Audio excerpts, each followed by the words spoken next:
Hey, You look there we go. fantastic. What's up, Thank man? you so much. That's what I sell. I just sell sex. It's just sex, baby. You got that I mean, glow just about right- you. You yeah. got the glow. You're looking fucking hot, Tim Dillon. It's LA, baby. You look like you just got off the course, like closing deals. Yeah. I look like a guy that's trying to convince a native tribe to let a logging company, slash a few acres of Brazilian rainforest, That's what I love about you, Tim Dillon. You got references and fucking shit that's way above my head all the time, man. You're a smart cat. Well, who knows? We'll see. So I appreciate you doing this. I know we kind of talked earlier about how awful the virtual shit is. I know, but I don't think I'm coming back to New York forever. Yeah, no, I figured. I mean, when you get out, why come back? I told my family, I said, I don't think I feel comfortable seeing any of you again, even if there's a vaccine, even if it's 5 to 10 years from now, when literally the word coronavirus hasn't ever been mentioned. To honor the work that the heroes have done, I don't believe I can see any of you. Yo, I actually, you say heroes, and I know you were mentioning it on one of your earlier podcasts or recent podcasts where you were like, you're only having heroes on the show from now on. Only heroes. Dead One Dice, I believe. And Yeah. do you think we're ever gonna get to call someone an asshole again? Where people aren't gonna be like, whoa, come on, like he served, and it's like where, and it's Where did he serve? DoorDash. He in a grocery store. Yeah, he served at Kroger 2020. It's a thing now where it's like no, like whoa, dude, like he served in Iraq. Like I know, and I appreciate that. But he's a dickhead. Like what do you want me to do? And there's the pool for people that's possible of has grown exponentially. Dude, I had a guy call our radio show, and he was like, I'm a delivery man, and I'm making more money than ever for like FedEx or UPS or whatever. He's like, I'm making bank. And everyone's also like rolling out the red carpet for me. He's like, this is the best thing that ever happened to me. I don't give a fuck. Dude, here's the way it is, because I saw this happen during Hurricane Sandy. And if you have nothing going on, there is nothing better than a natural disaster, a hurricane, a plague. I mean, if you've got nothing going on anyway, this is the great equalizer. Yep. Like, this is the great leveling. Everybody's home. No one can go to the gym. You know how happy I am? I wake up, I can't even go to the gym. It's illegal. It's not even an option. It's illegal. Did you see that guy? The guy, and I believe it was Jersey, who just got arrested for going to the gym. I mean, that's a lifestyle, and you got to respect him. But he looked exactly like the kind of guy who you'd be like, you are the one who'd get arrested for the gym, because like you're not. He wasn't like huge, trying to get like in shape. He wasn't a guy who looked like he might be like medically addicted to push-ups. He was just kind of like a big-armed fat guy who like walks around the gym with the weight belt that you can never really see his gut, but you never see him really lifting weights that need that belt either. Yeah, I mean, I am just amazed. I loved watching people work out in front of that courthouse, like that was incredible. Florida, in front of the courthouse. It's bringing out the best in all of us. It's great for material. You know what I mean? The amount of protesters and idiots and fucking morons running around. We got material. I do a lot of dark comedy, and this has even gotten very dark for me. So what I really do appreciate about your podcast and your comedy is like you are a very informed guy. You keep up with it. You know what's going on in politics, at least more than the average guy. When you speak, I can tell you're more, well versed than I am, and it's good. I almost get like my news from you sometimes, Tim Dillon. Is that a good sign or a bad sign? I just speak with a lot of certainty. Yeah. So even if I don't know something, or if something I'm on shaky ground, I'm a Long Island sales guy in my heart. You know what I mean? Well, you have the voice that's like, that guy spent nights smoking cigars and a glass of whiskey. So when I was 20 years old, I was coked out of my mind, calling people on the phone, telling them I was a financial advisor. So, yo, do I live with you? Yeah. I don't know if I would get news from me, but I'm not a bad voice in the chorus, Yeah, well, I think what's good is you do kind of play it somewhat down the middle where like I don't think you're a full-blown tinfoil hat conspiracy theory guy. I'm not. But you're not like a sheep who's just following, whatever everybody says. Yes. You had a tweet. You sent a tweet about a week or so ago that just said, all we should do is just question these billionaires when they stand to profit and they might want to do weird shit to you. I mean, Bill Gates, there was an article recently in the Daily Mail. It was like, hey, Bill Gates was thinking about shooting a missile full of dust at the sun to dull it for climate change so that the sun won't be as strong. And I'm like, maybe let's just discuss that. Maybe let's just run that through before we just hand over, the sun to a guy. That's all I'm saying. I'm not anti-vax. I'm not anti-progress. I'm just like, these guys right now have Batman villain wealth. Yeah. Meaning the fact that he could even think of doing that, the fact that he could sit home and go, what are we going to do about the sun? Let's do a dust missile. A dust missile sounds good. How about a dust missile? And he had to say to Melinda, he's sitting there at the table, he goes, honey, what about a dust missile at the sun? And she goes, that seems nice. We have to watch these people because these are the same people that say, progress is so inevitable that everything's got to be AI and robotics. And I'm like, can't we slow it down a little bit? Can't we slow it down, so that, we don't replace all of the workforce with robot. Like, I just think we just got to stay in the conversation. See, I agree with you wholeheartedly. I think that's smart. I just don't do it. And my question for people like you are like, are you tired a lot? Like, dead serious. Like, are you when I'm done for the day, when this thing hangs up, I'm done thinking. I'm done. I've thought for an hour and I'm out. And the way I described it, Tim, is like in the Matrix in the movie when he's like, you can take the red pill or the blue pill. Yeah. I don't know which color is which, but John takes the opposite pill of you. He just doesn't want to know, doesn't care, I'm about 2 years from that. Okay, see, that's what I was saying that to my girlfriend today. Yeah. Where we were arguing about whether would you want to know if aliens exist if no one would ever believe you? And I said, sure. And she's like, but no one will ever believe you. I go, well, I don't fucking care. I'd be like, you're an idiot. I'm right. Yeah. And just because I've been arguing for 10 years about it. And I was like if I read that Bill Gates thing, which I would just go, fucking ridiculous. And I put it down. That I agree it's crazy and stupid and we probably shouldn't do it. But I wouldn't project that into the world because I'd be like, fight with me and I don't want to deal with that. Part of what I do, right, as a comedian, I got to find things that make me laugh, right?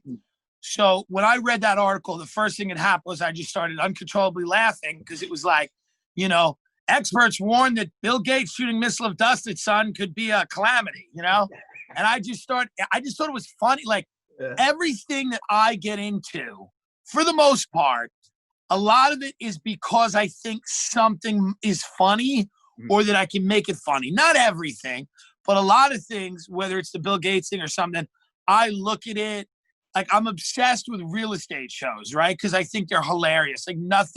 I cackle at real estate shows like a psychotic person, like the Joker, because I love how fake they are. And I love how we're in this crazy economic recession, depression, whatever we are. And the shows on TV are like, this is a $75 million stunning estate in Malibu. And you're like, and then the news is like, coronavirus vaccine several years away, 30 million Americans lose jobs. And then you're watching this show about a guy who's having a water slide installed from his room so that it can go to the Pacific Ocean. And there's something so funny about, it's just such a wild time in our history when those are the options. Right. You're one or the other. Yeah. You're one, you could be fucked totally, or you could be walking around an $80 million house going, this doesn't do it for me. Did you see that story today? The one that since the pandemic started, Americans, billionaires have made $434 billion.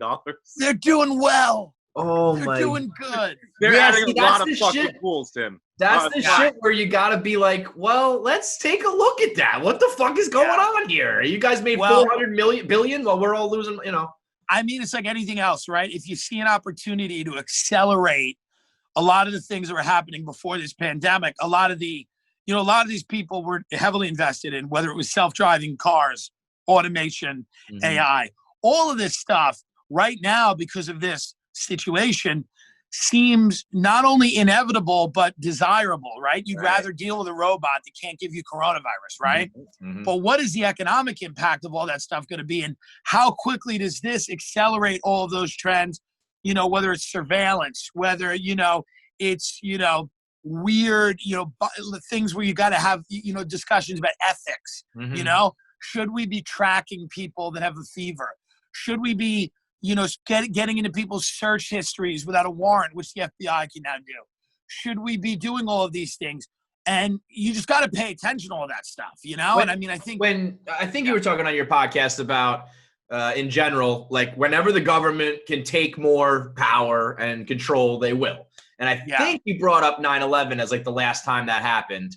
And I was thinking about it, like for the average person though, what happened with 9/11? Your airport experience is like a little bit more of a pain in the ass, right? And maybe they're doing more surveillance shit like you talk about, but your day-to-day wasn't really all that altered, right? Well, it's like, 100%, but it's also like the average white person, right? Right. So if you were a Muslim, if you were a guy, if you were in Guantanamo Bay and you didn't do anything wrong, as they estimate, like 60% of them didn't do anything. That's crazy. Yeah, it's crazy. Sorry, my bad, guys. Crazy.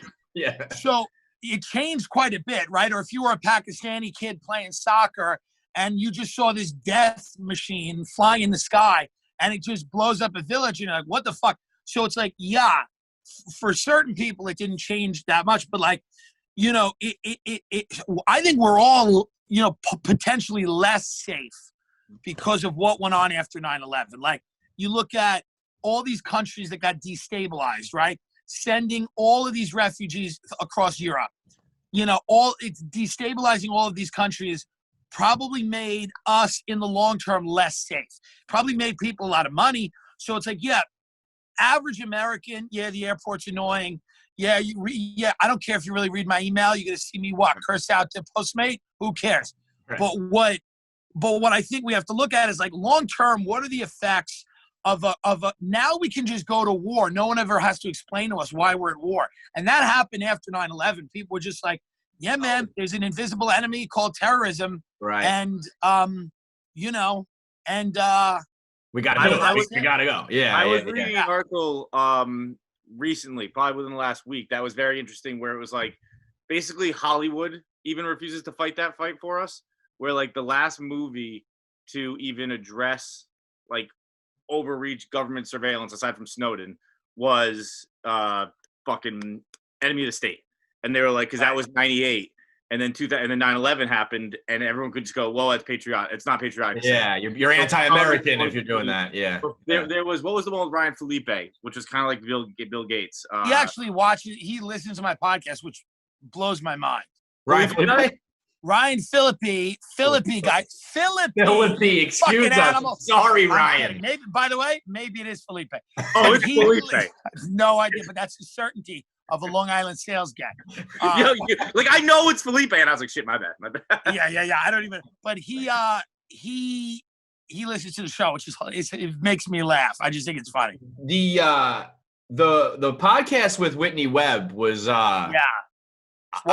I've done podcasts where I just kind of posit like conspiracy theories and shit. I think I would have been nervous to publish that podcast if I was you. I feel like you're on like a list now. Well, maybe, but they don't kill people unless they really have to. That's really the reality. Well, put it this way, for people who don't know, he did an interview. If I was the caliber of human being that stood in their way, they would love it. I am so easily co-optable. The CIA could take me to Fridays. Like, it would be so easy. But I mean, just the idea of like, if they just looked at me, like the government was like, who are we up against? And they just looked at me, they would laugh their asses off and go, oh, thank God. Like, the best thing in the world for them is that Whitney Webb is on my show and not the evening news or whatever. Right. Well, that's true. But I mean, so this podcast, for people who don't know, it's like Whitney Webb's kind of like a rogue reporter who dives into like some deep shit. and you guys were talking about Epstein and Gates and the connection and all these people who are dying and disappearing. But when you ever have to do a podcast where in the beginning you declare, let the record state I'm not suicidal, you're doing some weird shit, Tim. You're doing some fucked up shit. The whole thing is the best podcasts, I think, are like, I used to do a lot of drugs, and I know you're like, no, were you couldn't be an athlete? But I did a lot of drugs, actually. I spent a lot of time in cars with my friends on Long Island doing copious amounts of drugs and having really fun conversations. Like nothing was off limits. You could say whatever you wanted to. And so that's kind of what the show is, where like, I haven't researched Gates. I haven't researched any of this. I'm not going through the fucking things. But Whitney is out there doing research. You can agree with her conclusions. You can disagree with her conclusion. But it's a fucking interesting conversation to have, especially if you're on PCP. Which I suggest you be on some type of mind-altering weed, whatever. I was just about the drugs. Have you done PCP? I've never done PCP. Okay. I've done a lot of coke, booze, weed, pills, the good stuff. Shrooms, acid. None of that had the psychedelic effect that it did for Joe Rogan, where he was like, it opened his mind and, it made him a better person and it helped discipline him. But like, for me, I did acid and like, I was in that other realm, just, trying to convince the entities to buy condos. Like none of it worked. Literally, I mean, the last time I did acid, I was in Long Island in the Garden City Hotel on 3 tabs of acid, talking to my friends about like which one of our parents had more money. Like that's how lost. That's how lost I am. Like nothing worked. Shrooms didn't work. Like I would sit on a beach and shrooms. I'd take like an 1/8 of shrooms. Everyone would be in the beach having these experiences. I'd be like, I would never spend this. And the beach isn't private. We could just do this. So I'm missing it on every level. Well, how is it right now not getting on stage? Are you one of those comics who like needs to be on stage to live, or are you just like, Yeah, I mean, I'm losing it, man, but I'm accepting it. And I'm trying to make the podcast as funny as possible. Yeah. I think I do a good enough job, like trying to make that funny. Mm-hmm. That podcast that I put out every Sunday would be where I get my material for the stage. Right. So I would take an idea from that, go on stage in the original room of the Comedy Store at 11:30 or 12 at night, and really try to work that out and try to make that into something that was really funny. And then you would see that, in Nashville and Chicago, wherever I was, in DC, wherever I was on tour. So I have that beginning, like I can still flesh out these funny stories and these funny things, but I miss the stage, man. I miss seeing a lot of my friends. I mean, I'm at Whitney Cummings' studio now. She allowed me to do this. Very sweet. I have a maid at my house. I'm not trying to get corona. So I had Whitney let me do this. But I miss, that was also our social life. Tuesday, Wednesday night at the Comedy Store, you would see D'Elia, Rogan, Kreischer, Theo, Segura, all these people, Joey Coca Diaz, like all these people that, are your friends and your colleagues, and it would be a cool place to hang out. And now it's like, we can't really do that as much. So is there like an initiation to that crew? Like you have to be funny enough to roll with that gang? I think you just got to be funny. I mean, I don't think there's not an initiate. Like I am the poorest of everyone, like by millions and millions of dollars. So I thank God there's not initiation, because I would have had to Uber there. But, they respect if you're funny. And I think if you're doing your own fucking thing, like if you're just not waiting around for opportunities, if you're trying to go out and make your own opportunities, that's why all of those guys love Andrew Schultz, even though he lives in New York, because like Andrew's doing his own fucking thing. He's built a little empire and just creating his own opportunity. So like, that's the ethos here, is kind of like, do your own shit. I make a lot of those videos. I put out a bunch of content on the podcast. Like, so that's what it is. I think it's just, we all respect each other because we're all just hustling, working, all that bullshit. What about the people who are out here hustling, doing virtual stand-up shows? I mean, I've suggested that they be arrested. Exterminated? I was like, I think you're going to go timid with this take here. No. It doesn't work. This is what I want these people to understand. It's not, dude, if that was all there was for the rest of the time, I would bow out and be like, fuck it. I had a great run. I entertained a lot of people. Stand-up comedy has to be in a fucking room with live human beings. I don't care if they're socially distanced or there's 20% of them or whatever. I perform for 5 people in a coffee house, but it's got to be live human beings. It's never going to be what you want it to be on a fucking Zoom comedy show. It is not the future. It is not going to replace stand-up.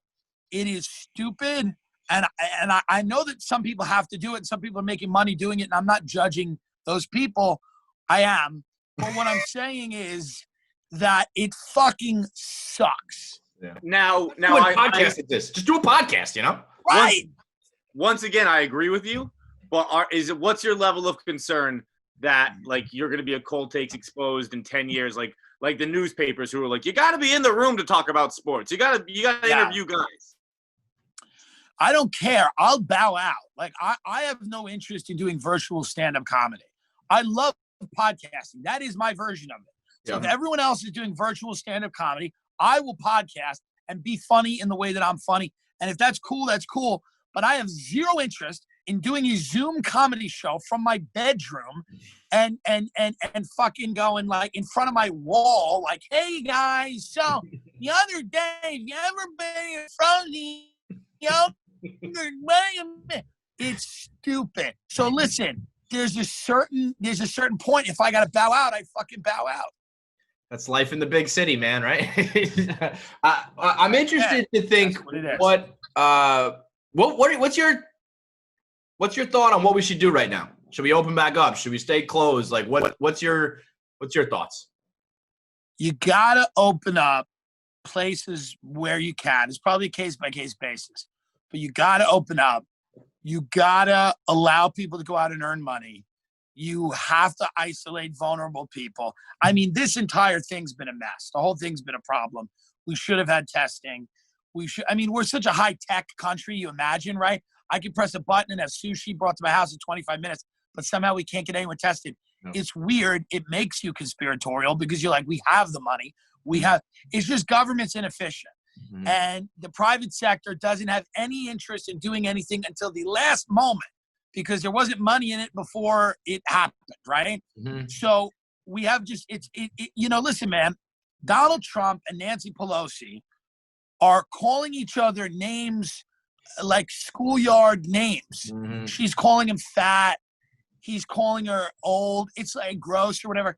It's like it's a deeply troubling time. If you pay attention to anything, to just watch that unfold while we're in a depression or we're on the edge of it. And I mean, I hope to God that we avert the worst case scenario, but like watch, like I want to be one of these people who has even the smallest amount of hope. Like even the people that have the tiniest amount I'm like, where do you get it from? Let me know. I want it. Right. Because I just have so little faith in the people that's supposed to lead the country. I don't have any faith in them, right? No matter who they are, red or blue, doesn't matter. Very little faith in them because we're just ungovernable. I get it. I couldn't do it. Could you do it? We're ungovernable. I mean, our country's preposterous when it's so fucking big. It's so, to compare New York to Alabama to Georgia to LA. It's like they're all different countries.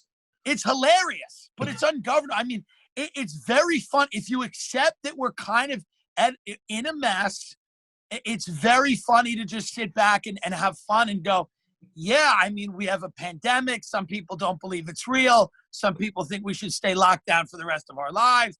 Some people are afraid of their mail. Donald Trump is I've been all of those people at one point. By the way. I've gone through the motions. Yep. Yeah. Yep. Donald Trump is leading the resistance efforts. Some people believe that he's fighting a shadow war against the CIA and he's freeing kids that are in tunnels. I mean, it's just great. It's just exactly the way this country would start to really disintegrate would be in this way. Yeah, this is the beginning of the end. It's a wrap in like a year, you know? It's rough to see how it turns and becomes good. Yeah, where's that going to come from? How are we going to get back? Just wait until like we have to decide what to do with the election, because like that's probably not going to be able to happen like normal. So I like, mean, Joe Biden died of coronavirus 3 months ago, and he's still running. Like, Joe Biden is he has dementia. He should be in one of these nursing homes we keep talking about. Yep. He's completely incapable of articulating a sentence. And it's the George Carlin bit. It's like, this is the best we can do. All we got. This is it. It's got to be mortifying if you're like a hardcore liberal that you can't win now. You can't trot something better out there. This is the best you got. It's crazy. There's a lot of money in tech, and you can get things done, right? So in the government, you can't really get anything done. Look at Trump, Obama. They all want to get things done. Nobody gets anything done. If you're Jeff fucking Bezos, you can get things done. Right. So if you're a real type A guy or girl or gender non-specific type A, you will go into business or tech or finance, and you can get things done, as opposed to going into the government where everyone's going to pour over every tweet, everything you've ever done. And even if you get the biggest job in the world, which is the president, there's a limit. Elon Musk can do a lot more for culture than the president of the United States can. The president can start wars, can do all that stuff. But like, if you want to make positive changes in people's lives, I mean, look at your phone. Look at what we're doing right now. All the changes in our lives. I'm in my mid-30s, 35. You guys probably run the same. I don't know. 35, out there. Yep. All of our life. What's been the biggest change? The iPhone or fucking something Congress did? Right. You know? Right. Yeah. I mean, if you're a smart, like next level smart, capable of making money, like why the fuck would you ever run for any sort of government? Like my mom is convinced. My mom calls me every day and tells me I have to get Mark Cuban on this show to tell him to run for president. She loves Mark Cuban. And Mark Cuban's he's busy on TV being a billionaire, living an awesome life. Why the fuck would you want to be president? Yeah. I mean, listen, you guys, Dave Portnoy's rant was seen by more people and was more impactful than anything that's been said on the floor of the Congress or the Senate in the last year. Which, let me just tell you and other people in case they don't know, Dave's an idiot. He's just as dumb as the rest of us. And he goes on these rants and they go almost too viral where I start to get scared because I'm like, guys, he's dumb too. Don't I think he's a genius. I think he should buy my podcast. And I think that's the reality. And I just, whatever. I mean, you don't have to, but it would be a good investment. And the point is this. I mean, he's making more news. We don't even know what he said. By the way, you know what's the funniest thing is like when these like CEOs go in front of Congress and they're like brilliant CEOs and they're fucking us 9 ways. We can't even see where the dick is coming from. And then they're being interviewed by like some shithead from Arkansas that's a congressman who won a pie eating contest, who fucking went to some state school in Georgia, and you're interviewing like a CEO of a company and they're like smirking and like, they're like, yeah, what are you really going to do? I mean, there's nothing they can do. My favorite, one of my favorite like congressional clips of the last, I don't know, however many years, was Steve King, the representative in Iowa, asked, I believe it was the CEO of Google, whose name escapes me, but he was like, can you explain to me why when my daughter searches or my granddaughter searches her name on this phone, like I'm evil pops up or whatever? And he's like, Senator, that's an iPhone. We were talking about. Yeah, Google. right. Yeah, I have no idea. We're specifically asking about an app on your iPhone. I run Google. We should never be in the same room. Dude. Well, this is the problem. How do you govern a country where you have that vast difference, right? Right. You have a vast difference. You have some guys that are geniuses, some guys that are morons, some people that are, some people that believe in ancient, whatever it is, religious, fundamentalist belief systems, whether it's Christianity, Islam, whatever it is, like where some people that are in cults. How do you get everybody together at the table and go, okay, here's what we're going to do. Hey, San Francisco non-binary coder, meet Deep Woods, Arkansas pastor, meet soccer mom from Greenwich, Connecticut, meet jazz musician from New Orleans. let's all figure out how to have a country. Everybody's got, I mean, I was on a jury.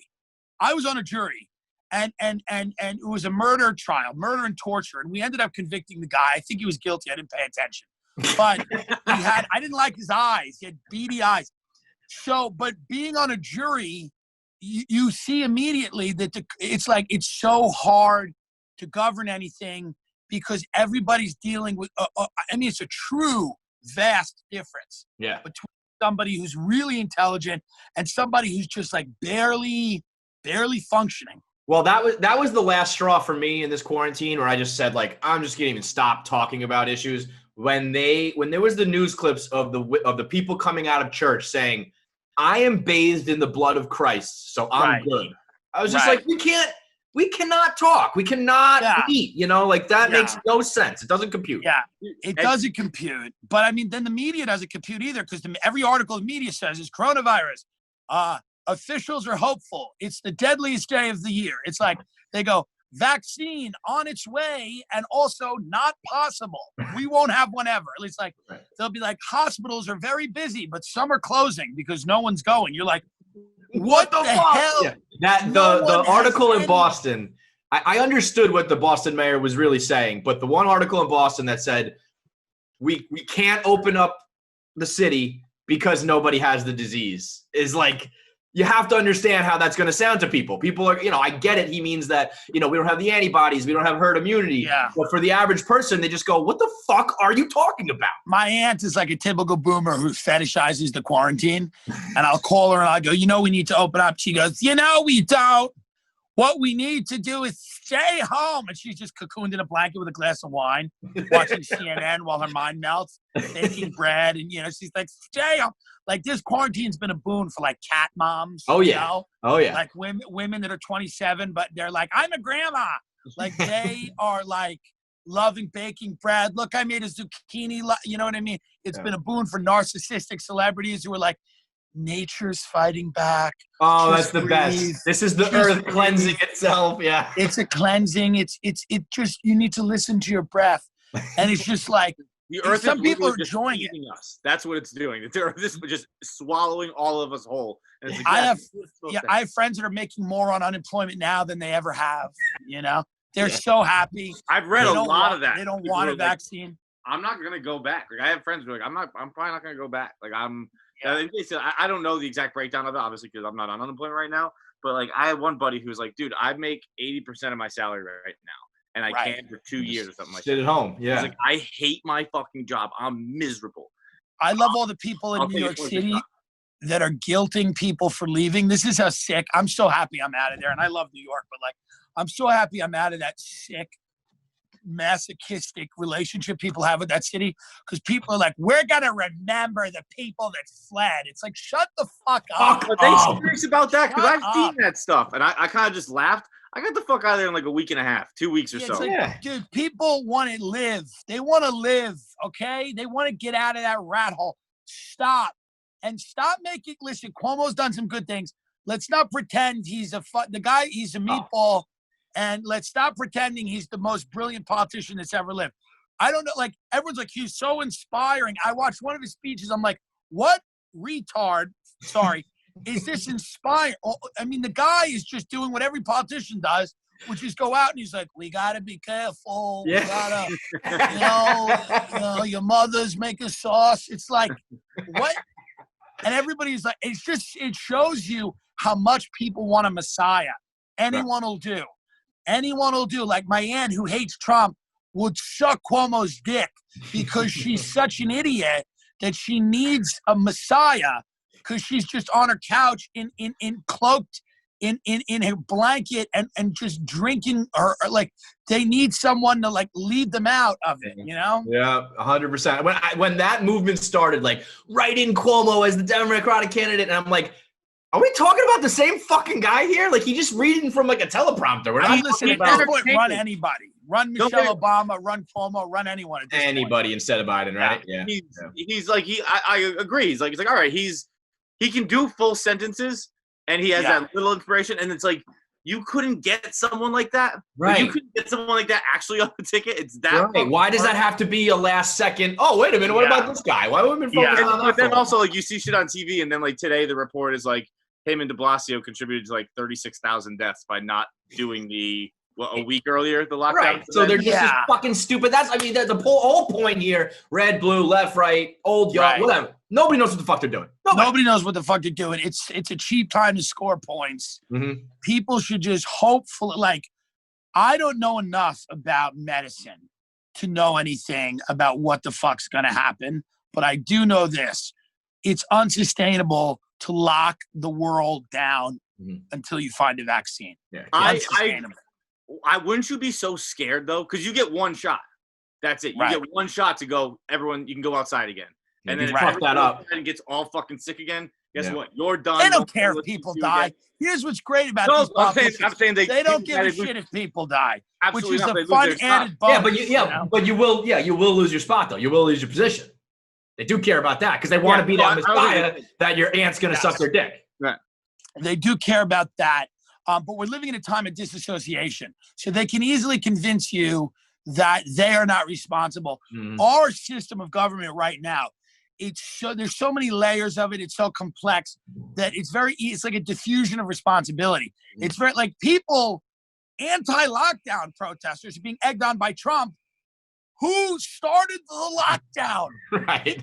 Did the lockdown, and no one knows. Like these people walk around AK-47 like Trump 2020. It's like Trump's the one who started the lockdown. Right. No one cares. It's like my favorite part of those people too is like it's a Venn diagram.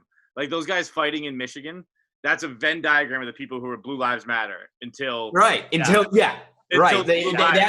put them in a fucking pretzel where all of a sudden they're arguing what they used to hate. Everybody's come full circle. I think it's because down deep, everybody kind of knows this is it. Like I think down deep, people know, and they haven't given into it because then that would be scary, I guess. But I think, or cathartic, I don't know. But I think down deep, we know as a country, we've run the race. It's over. And it's just kind of about landing the plane now. Yeah. And I think we all know that. So like believing in anything at this point is like. It's a waste of time. Yeah, people know that it doesn't. I mean, one of our top recording artists last year was the girl who told her mother she would beat her up on Dr. Phil. Bad Baby's a star. Yeah. Why? She threatened to kill her mother on television. Like, what is this going to look like in 50 years? Yeah. You know? Well, I think it's got to just collapse. Like, I think we've grown too big, and then you tear it down and start. Well, we got the alternate universe. Is that something? Right. It's time's gone backwards. I just read about that. I'm excited about that. I got excited, and then I realized that I was reading a article in the New York Post about alternate dimensions. And I was like, wait a minute, maybe this isn't the best source. Well, the New York Post is a great science department. They source many of their articles from my aunt's Facebook page. The New York Post, I'm surprised they had time to write that because all they write about is Barstool and Call Her Daddy. They pulled someone off that beat. Call Her Daddy's the biggest news story in America right now. It is crazy. You wouldn't know there's a pandemic. You think Call Her Daddy's the reason we're all locked down. We're on lockdown until the girls from Call Her Daddy get together. But I have one aunt who's like a biology teacher, and I have one aunt who's like a drunk, schizophrenic Facebook poster. So it's very interesting to talk to like each aunt because one aunt will have like a rational, reasonable thing. And then the other aunt will be like some combination of like, Donald Trump was chosen by Jesus. And I'm like, okay, well, already it's rough. All right, dude. Well, I appreciate the time. Love the podcast. Oh, thank you, guys. We'll get back on stage soon. And anytime you want to come on virtual or otherwise. You're not going to come here, but I'll tell you what, we'll come to LA. You stay there. I appreciate it. I appreciate it. I don't know where you both are. I love that you're in like, you look like you're in like small rooms. Are you in the bathroom, John? You look like you're in a bathroom. I'm in my bedroom. All right. I thought okay. I was like, I hope everything's okay over there. You know, I don't know. But listen, I do live on the toilet now that you say it. It looks like you sit on the toilet. Yeah. And I hope the Call Her Daddy situation, whatever that is, I hope it rectifies itself because I do believe that is the biggest issue we face right now as a country. I'm waiting for Trump to address it, you know? And you know what? I'm sure he will. Thanks, guys. Have a good one, dude. Thank you, Tim.